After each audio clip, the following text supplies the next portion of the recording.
અમે ડીએસપી સાહેબને જામનગર જિલ્લા દલિત સમાજ અને વિભાપર ગામમાં એક 12 વર્ષની દીકરી કે જેનું સગીર વયે લલચાવી ફોસલાવી અને બદકામ કરવાના ઈરાદે એક 40 વર્ષનો ઢગો એનું અપહરણ કરીને લઈ ગયું છે।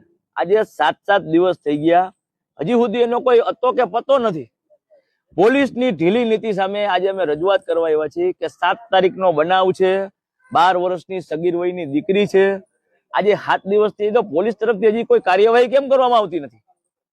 જો પોલીસ ધારે તો ગમે ત્યાંથી પકડી શકે એમ છે, પરંતુ દલિત સમાજની દીકરી છે એટલે પોલીસ ઢીલી નીતિ રાખે છે, કોઈ કાર્યવાહી કરતા નથી। એટલે અમે આજે એસપી સાહેબને રજૂઆત કરવા આવ્યા છીએ કે 24 કલાકની અંદર આપ તરફથી જો કોઈ કાર્યવાહી કરવામાં નહીં આવે તો અમે કાં આઈજીને મળશું અને કાં પછી અમે આ બાબતે ઉગ્ર આંદોલન કરશું। શું આપ કાનના ગળાને લગતી તમામ સમસ્યાઓથી પરેશાન છો? તો હવે નિરાશ થવાની બિલકુલ જરૂર નથી।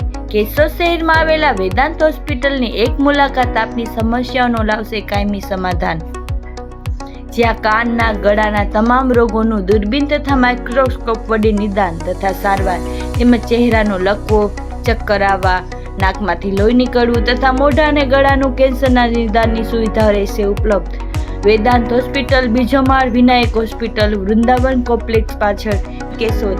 એપોઇન્ટમેન્ટ માટે ડિસ્પ્લે પર આપેલા નંબર નોંધી લેશો।